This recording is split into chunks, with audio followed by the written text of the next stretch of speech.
Aquí comienza La constancia que me parió, con Antonio Serrano.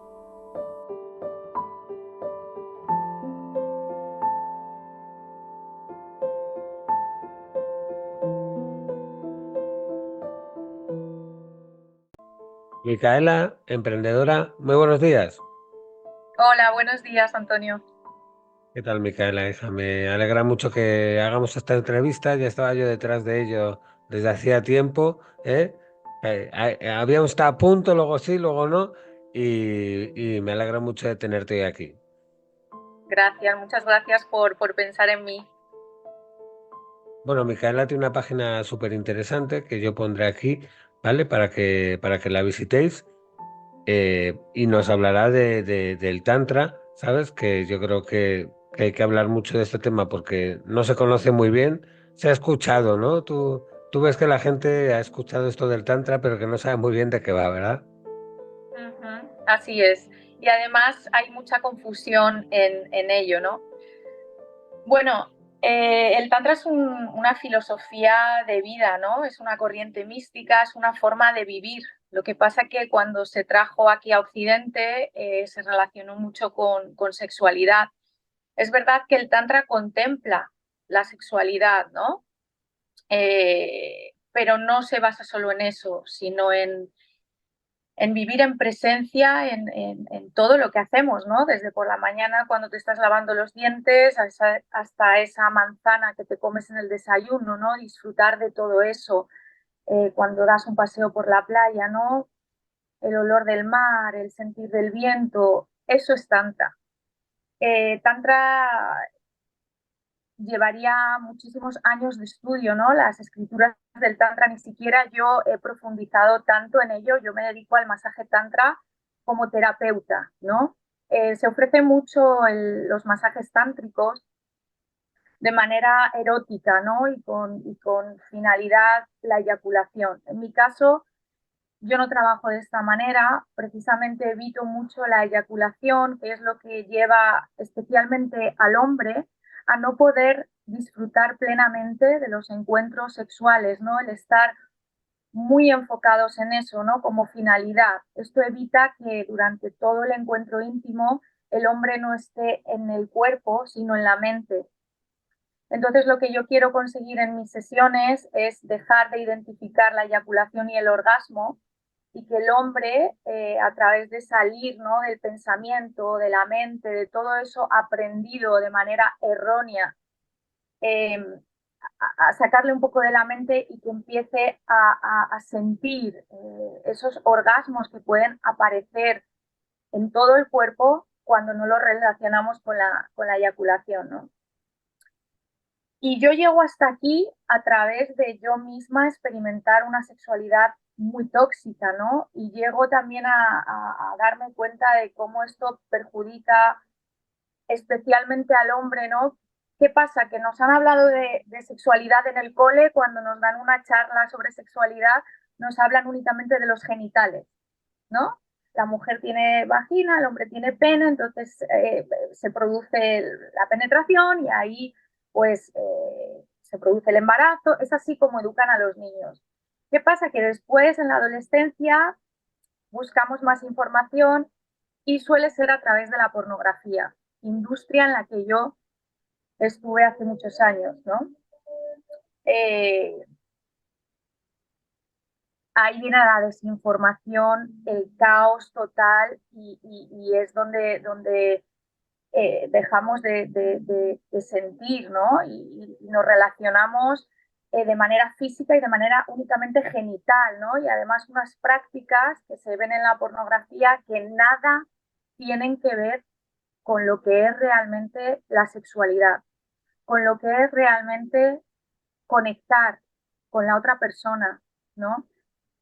Entonces, bueno, ese es un poco mi proceso, ese es el camino, ¿no? Por el que yo llego a donde estoy hoy y por el que mi foco principal es el hombre, ¿no? Que es el que veo más dañado. A veces pensamos que las mujeres estamos muy dañadas y sí que es verdad que estamos muy dañadas, pero porque el hombre está muy dañado, ¿no? Y eso es lo que nos está transmitiendo a la mujer, ¿no? Y eso es por lo que nos está costando tanto conectar entre hombres y mujeres, ¿no? Por una desinformación, por una programación de cómo el hombre tiene que ser hombre, de cómo la mujer tiene que ser mujer, de cómo en mi caso me pasó, ¿no? Que pasé de una falta de amor propio tremenda a crear un perfil de mujer fatal que pensé que se iba a comer el mundo y que así iba a conseguir atraer, y al final lo que atraes pues es completamente erróneo, ¿no? La manera en la que te proyectas es lo que acabas atrayendo, ¿no?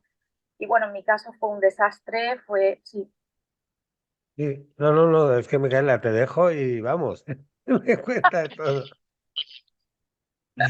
Pues, mira, a mí me gusta mucho siempre empezar por el principio, ¿no? Me encanta el resumen que me has hecho, porque, vamos, tienes toda la razón, nadie sabe más de esto que tú, pero me gustaría ir al principio de todo, ¿no? De tu historia, porque tú también pues habrás sido una niña, ¿no? Que no sé si has nacido en Valencia o dónde naciste tú, Micaela. Yo nací en Alicante y efectivamente, ¿no? Esa es la base de todo. Esa es la base. Yo me crié sin una figura paterna y bueno, ojalá haberme criado sin una figura paterna, ¿no? Pero el problema es que luego estuve acompañada de parejas que tuvo mi madre eh, y que esa falta de amor propio también por parte de mi madre la llevaba a traer parejas que le hacían un poquito de espejo de cómo ella estaba, ¿no? Entonces al final eran parejas muy tóxicas, el entorno en general era tóxico, ¿no? Y esa fue un poco mi base, ¿no? Una base con carencias afectivas totales, una base con violencia de género, una base con hábitos tóxicos, una base poco estable. Cuando yo empezaba a querer tener amistades, había un cambio de colegio, entonces nunca sentí ese sentido de pertenencia, ¿no? De pertenecer. ¿Qué pasa? Que en mi adolescencia esa carencia, ese miedo a no pertenecer me hizo ir poniéndome máscaras, ¿no? Y alejarme cada vez más de lo que yo era y de quién era realmente, ¿no? Porque quería encajar, quería pertenecer, ¿no? Y esa necesidad, esa falta de amor propio, esa falta de identidad, hizo pues eso, que me fuese poniendo muchas máscaras, que no respetase mis límites y eso generó un desastre, ¿no? Ya a mi edad más madura. ¿Cómo es tu adolescencia? Me imagino que es una adolescencia rebelde, una adolescencia en la que empiezas a salir pronto, te relacionas con chicos a edad temprana. ¿Cómo es esa adolescencia? Pues mira, más que rebelde, mi sufrimiento era tan grande, tan grande, mi problema viene a raíz de que quiero anestesiar ese dolor como sea, ¿no? Entonces, más que rebelde, yo cada vez que salía estaba tan atrapada en la mente, tenía tanta preocupación por lo que estaba pasando en casa, ¿no? Por cómo ese día mi madre, si estaba siendo maltratada o no, o qué estaba pasando, que yo para poder divertirme tenía que utilizar cualquier tipo de sustancia, ¿no?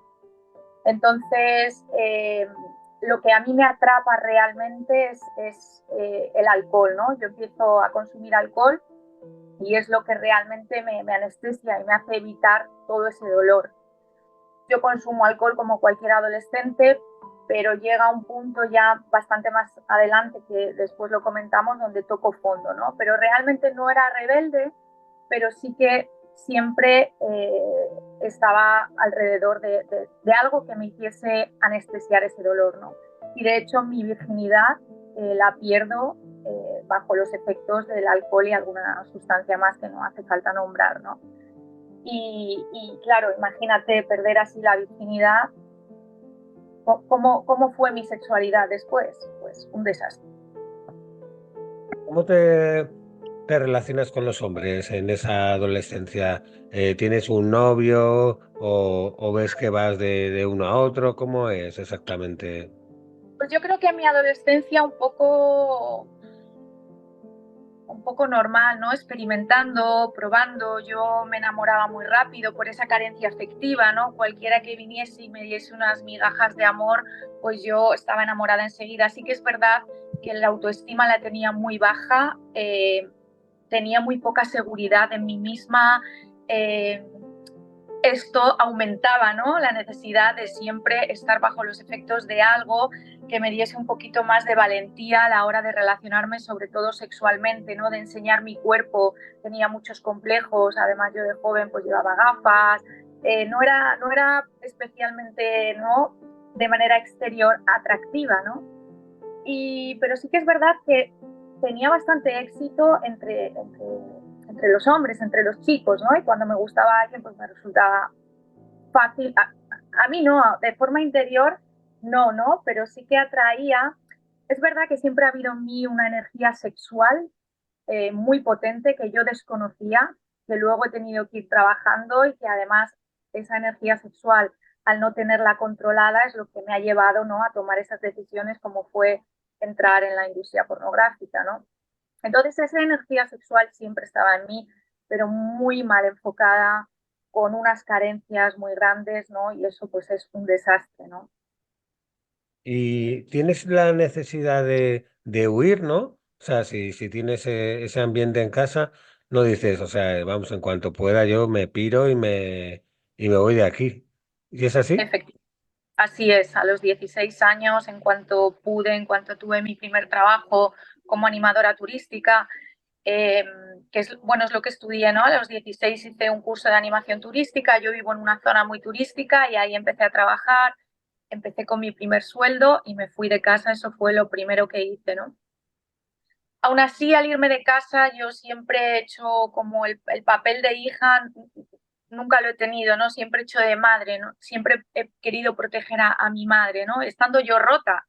Entonces, imagínate, un caos. Cuando empecé a vivir sola, sí que es verdad que siempre ha habido un sentido de responsabilidad muy grande en mí, pero yo estaba rota, Antonio, estaba totalmente rota por dentro. Mis decisiones eran desde una inestabilidad tremenda, desde un caos emocional por dentro, una ira, un resentimiento, una mala gestión, ¿no?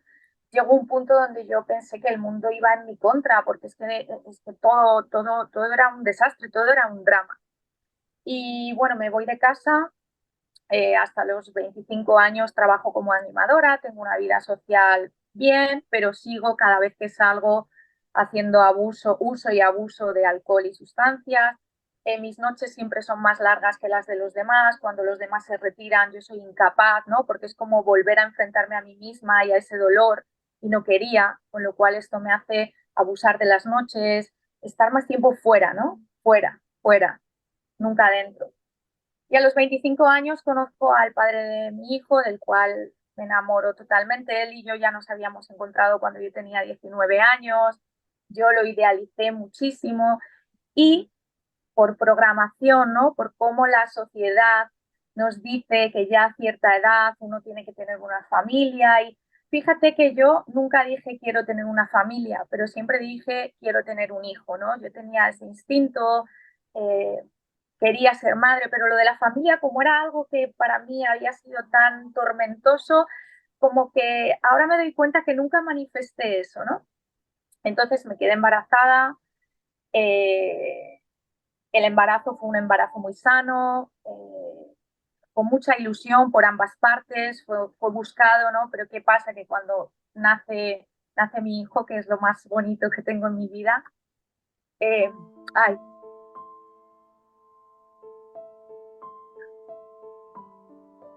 perdón, No te preocupes, que es normal. Cuando pensamos en las personas que más queremos, es verdad. mi hijo fue quien me salvó la vida, ¿no? Entonces mm,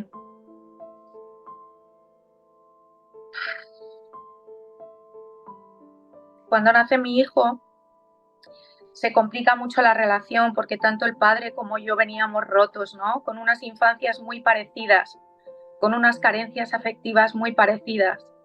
¿Qué pasa? Que esto yo lo entiendo ahora, pero en aquel momento era una lucha de egos, ¿no? Esos egos con los que nos veníamos definiéndonos los dos, ¿no? Éramos nosotros y nuestras circunstancias, nosotros y el daño que nos habían hecho, y estábamos como en un choque constante. Entonces, cuando empezaban a aparecer las cosas típicas, ¿no? de ser padres, pues era un desastre total, ¿no? Yo no sabía gestionar aquello, bueno, fue desastroso, ¿no?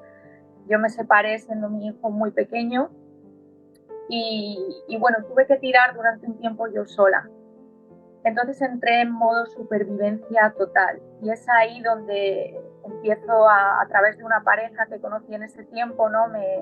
Yo estaba pasando muchas dificultades económicas, muchas. Estaba sola con todo. En ese momento tenía que tener una persona que me ayudase con mi hijo, ¿no? A cuidarlo, y que luego esta persona se convirtió en parte de mi familia, y de hecho a día de hoy es quien cuida de mi hijo, ¿no? Y mi hijo tiene la base sólida en esta familia, pero en aquel momento fue muy difícil, yo me sentí muy sola, y entonces a través de esta pareja que te comento me empezó a hablar del mundo de la noche, de cómo podía ganar más dinero bailando en un club de striptease, y ahí de lleno.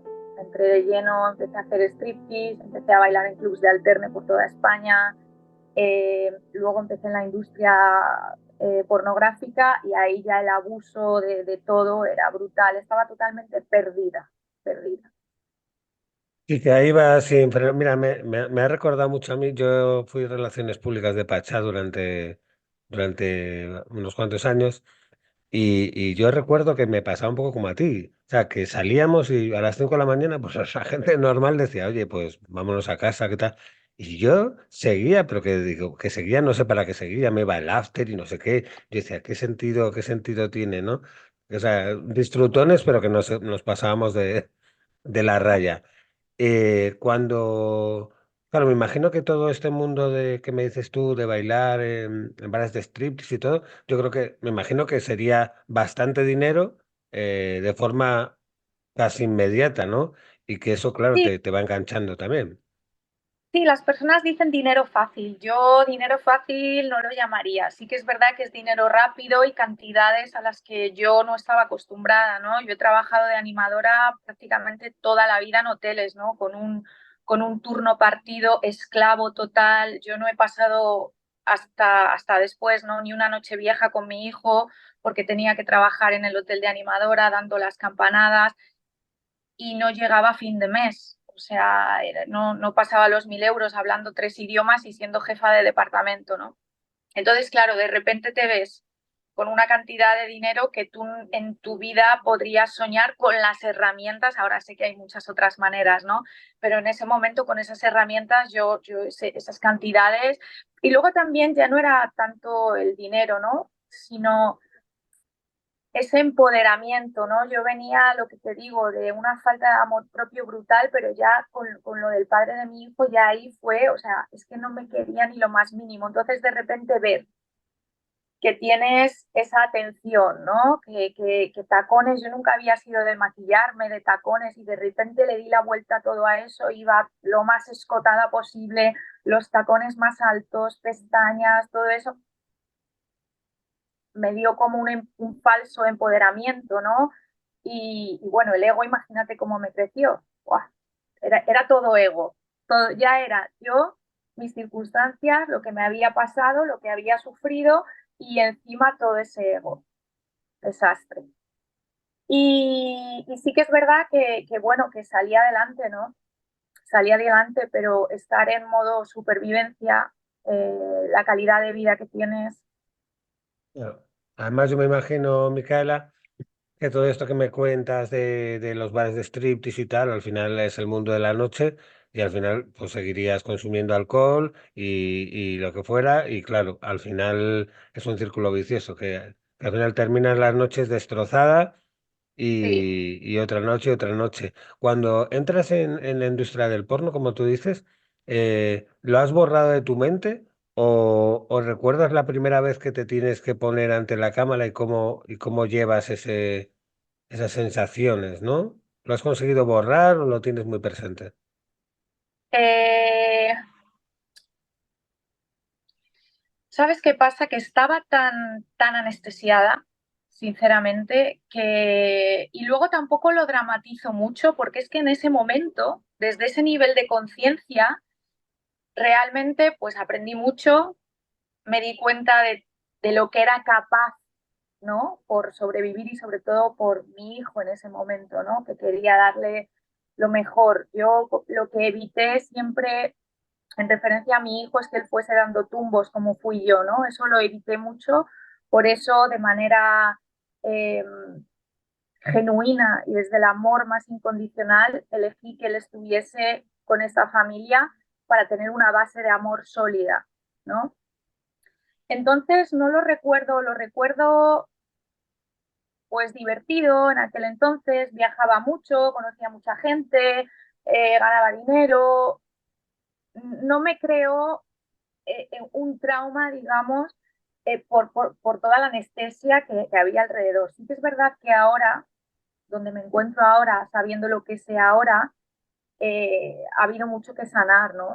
A nivel energético, a nivel sexualidad. Yo llego a un momento donde era incapaz de tener una relación sexual donde la otra persona me diese amor, donde la otra persona se recrease con mi cuerpo, donde la otra persona me acariciase, el nivel de ansiedad que me producía eso, porque eso me llevaba adentro, ¿no? Me llevaba otra vez al sentir y era horrible lo que yo seguía sintiendo dentro, ¿no? Esas emociones, esa rotura.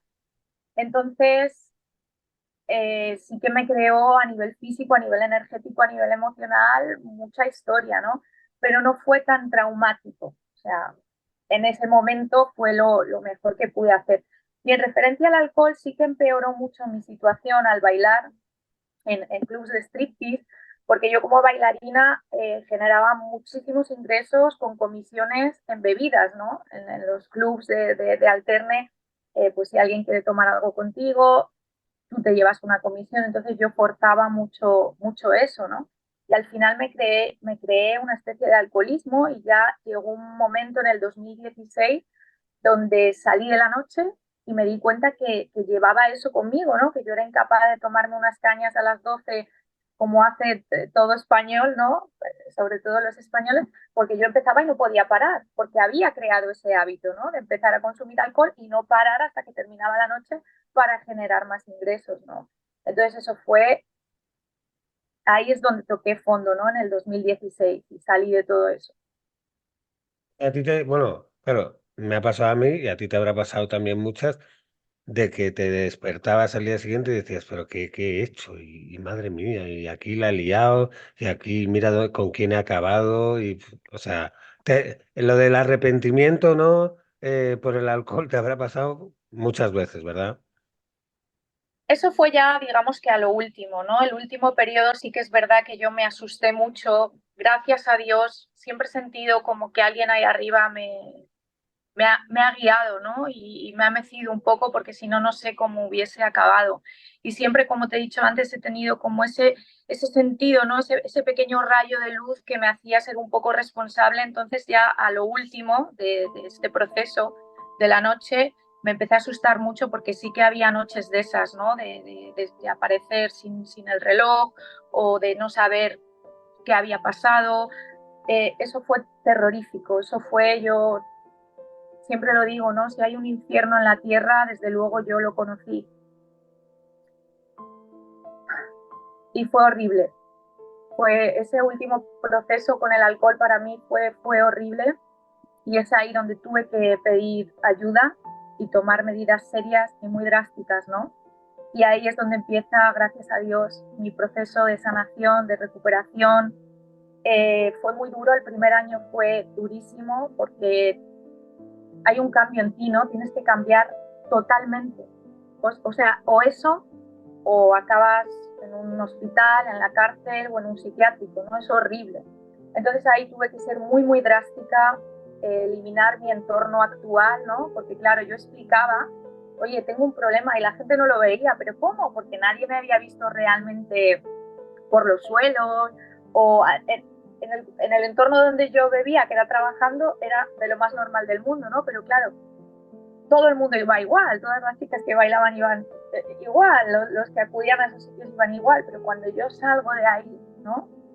ya eso me rechinaba muchísimo, pero la gente que alternaba conmigo, mis amistades, mi familia, pero chica, que no, que ¿cómo vas a tener tú un problema? Pues si nunca, si tú no bebes por la mañana, si tú no, porque además la gente tiene un concepto del problema con el alcohol como que alcohólico, ¿no? El que tiene un problema con el alcohol es el que está en un banco bebiendo un brick o el que bebe por las mañanas, y no es así. Al final mi manera de beber ya no era la cantidad de cuando bebía, era mi manera de beber, que era una manera para anestesiarme, para ese dolor que yo tenía dentro, que nunca lo había querido mirar porque era demasiado doloroso, ¿no? Entonces es lo que te digo, primero elimino el entorno, dejo de ir a lugares que iba antes, me apoyo en la espiritualidad como si mi vida dependiese de ello, y es que mi vida dependía de ello, ¿no? Y en un principio estuve acudiendo a reuniones, estuve así casi 4 o 5 años, y, y bueno, ahí empieza un poquito lo bonito, ¿no? Vamos a lo bonito ahora, Antonio. Claro, Ahí pero la verdad empieza, o sea, que eres una valiente, ¿sabes lo que te quiero decir? Porque pues, realmente yo cuando escucho tu historia, ¿sabes? Es que has estado muy solita, ¿sabes? Desde pequeña. Y entonces, o sea, has pasado por todas estas fases y estos procesos muy sola, ¿no? Entonces yo creo que, o sea, que la gente lo primero que tiene que valorar de ti es tu valentía y tu determinación, ¿no? ¿Y hay algún apoyo en particular que tú digas? Pues mira, en todo este proceso de sanación, esta persona o estas personas, o sea, no las olvidaré nunca porque estuvieron allí y me ayudaron mucho, ¿no? ¿Te acuerdas de alguien de esa época?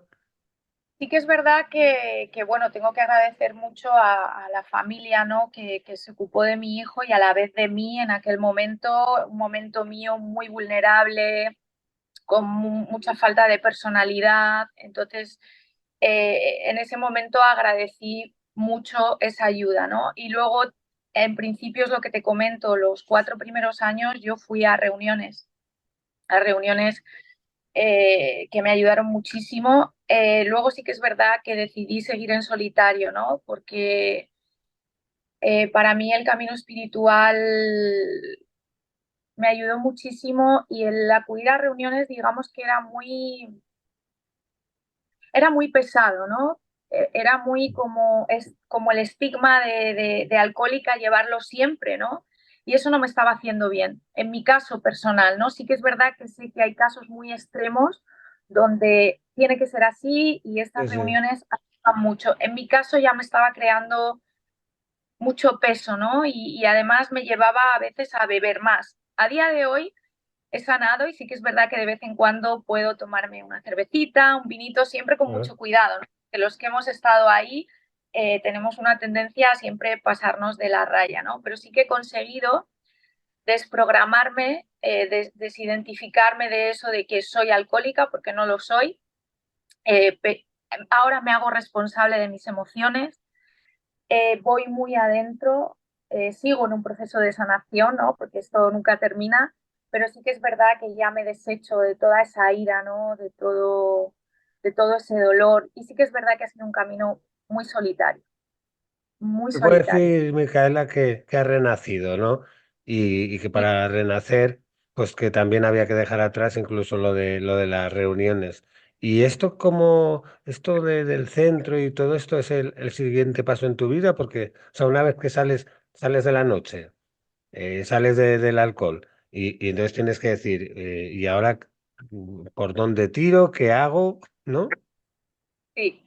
Pues te cuento un poquito. Mira, yo con 16 años mi madre era esteticien y estuvo trabajando en un centro que trabajaban mucho la espiritualidad, y yo ya tenía el primer y el segundo nivel de Reiki con 16 años. O sea que la semillita ya estaba plantada en mí, ¿no? Lo que pasa que todos estos malos hábitos me sacaron. Después yo empecé a recurrir, porque sí que es verdad que cuando te digo que hice ese cambio, ¿no? Fue un cambio muy radical, pero todavía había cosas que yo no era capaz, no era capaz de sacar, era mucho, y empecé a recurrir a la medicina ancestral. Y en una ceremonia me di cuenta de que esa sexualidad en mí, que además me había llevado, esto no hemos profundizado mucho, pero a sufrir cierto tipo de abuso, ¿no? Y a que el hombre siempre me viese como un objeto sexual por esa energía sexual que está en mí y que eso he venido con ello, ¿no? Entonces, claro, yo quería enfocar eso de alguna manera que no fuese lo que venía haciendo hasta ahora, ¿no? Y en una ceremonia me di cuenta de que yo había venido a sanar al masculino, ¿no? Y ahora también al femenino a través de esa energía sexual, de esa sexualidad que hay en mí, pero bien enfocada. Entonces fue cuando empecé en profundidad a sanar esa parte de mí, a empezar a relacionarme sexualmente con otro tipo de hombre, con hombres ya con cierto nivel de conciencia, empezar a rechazar todo lo que no vibraba en amor, ¿no? Que no tiene por qué ser amor romántico ni amor de pareja, sino ya entregarme desde el amor más absoluto, para empezar, desde el amor hacia mí misma, ¿no? Entregarme de esa manera. Y es ahí donde empiezo a sentir de manera diferente, donde empiezo también a cambiar hábitos con la sexualidad, porque yo tenía una forma de relacionarme un poquito oscura, ¿no? No sé si llamarle oscura, no sé cómo llamarle, pero desde luego no me hacía disfrutar de la manera en la que disfruto ahora, ¿no? Era poco orgásmica, era poco tántrica, y ahí empiezo ese trabajito, ¿no? A aceptar mi cuerpo, a dejar, ¿no? de poner tantos accesorios externos, de preocuparme tanto por lo exterior, que sigo preocupándome, ¿no? Porque ya que me cuido por dentro y cuido mi cuerpo energético y mi cuerpo espiritual, no quiere decir que tenga que dejar de cuidar mi avatar, ¿no? Y cómo me gusta verme a mí, pero cómo me gusta verme a mí, no cómo quiero que los demás me vean o cómo me quiero proyectar. Entonces ahí empiezo ese camino y si me preguntas cómo fue, no sabría decirte muy bien, ¿no? Porque me tiré un poco a la piscina sin agua. Yo estaba experimentando eso tan fantástico, ese cambio de vida, esa nube rosa, ¿no? Ese ver, coño, que esto es otra cosa, que yo no he venido aquí a sufrir, que la única que se está haciendo sufrir soy yo a mí misma por no saber poner límites, por no mirar mis emociones, por resistirme a cosas que tienen que ser, ¿no? Entonces, cuando empiezo a aceptar, cuando empiezo a sanar, quiero compartir eso, ¿no? Como sea. Y entonces empiezo a buscar la manera. Yo tenía una base en masaje relajante porque había trabajado en un centro con mi madre y tal.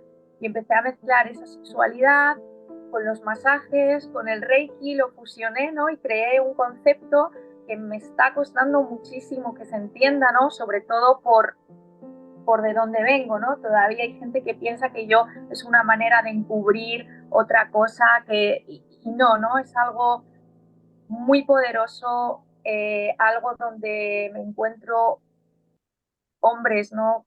Realmente con el corazón muy cerrado, viviendo una sexualidad muy limitada, cuando podemos vivir una sexualidad abundante, ¿no? Y maravillosa.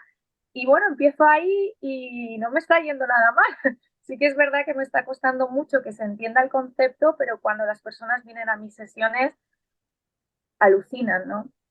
Porque no tiene nada que ver con cómo se ofrece el masaje tántrico por ahí, ¿no? Yo voy muy profundo, en mis sesiones se producen muchos llantos, ¿no? Se produce mucha rotura de esas estructuras que tiene el hombre, ¿no? De esa presión social que le hace mantenerse siempre como el guerrero, ¿no? Como cuanto más rough, en inglés se dice, más hombre es uno, ¿no? Y no es así, ¿no? Entonces, lo que creo yo en las sesiones es un espacio sagrado, ¿no? Un espacio, a veces lo llamo la llorería, un espacio donde el hombre puede venir a rendirse a esa energía femenina, a no tener que hacer absolutamente nada más que recibir, ¿no? Y ser vulnerable y sentir esas emociones y llorarlas si hay que llorarlas y, y que haya una rendición total y liberar y abrir el corazón, ¿no? Y conectar el genital del hombre, el lingam, en este caso en sánscrito, con el corazón, ¿no?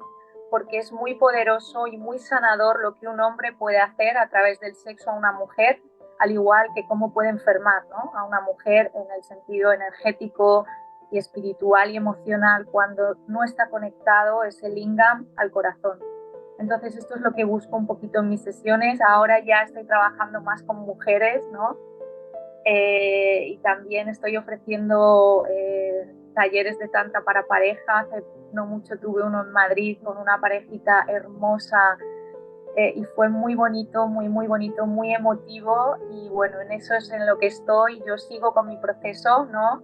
Y cada día sano más, ayudando a otras personas, cada día aprendo más y estoy muy agradecida, muy emocionada ahora mismo por cómo, ¿no? Qué duro ha sido este año para mí, ¿no? Cuánto juicio, y por ejemplo en TikTok me hice viral y fue un linchamiento al principio porque salió mucho el tema de la pornografía, ¿no? Y todavía siguen ahí. Y bueno, al final estoy aquí gracias a todo ese camino, ¿no? Entonces lo honro profundamente, lo agradezco mucho y espero que poquito a poco este concepto, ¿no? que he creado empiece a conocerse más y pueda seguir abriendo corazones. Y Micaela, pues aunque te parezca increíble, sabes, hemos llegado al final y me gusta porque hemos llegado justo en el momento adecuado. Yo me alegro mucho de este proceso, de esta historia que me has contado.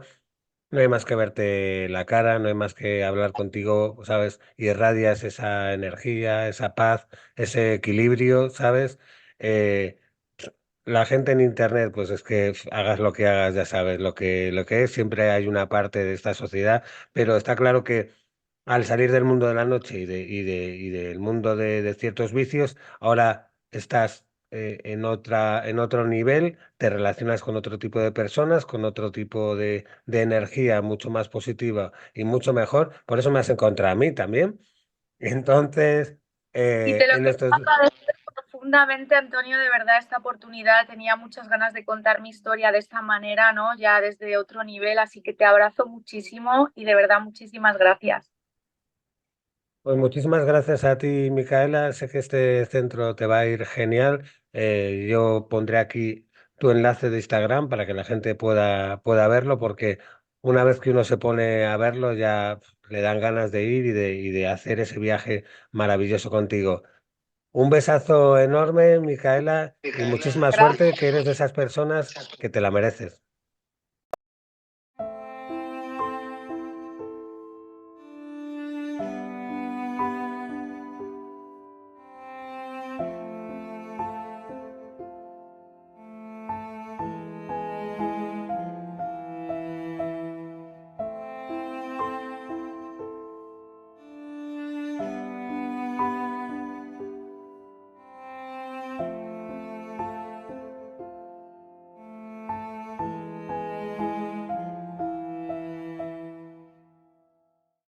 Muchas gracias por escuchar este episodio. Y recuerda, si quieres echarte unas risas y saber cómo aprendí a vivir de verdad, el libro de la constancia que me parió está disponible en Amazon.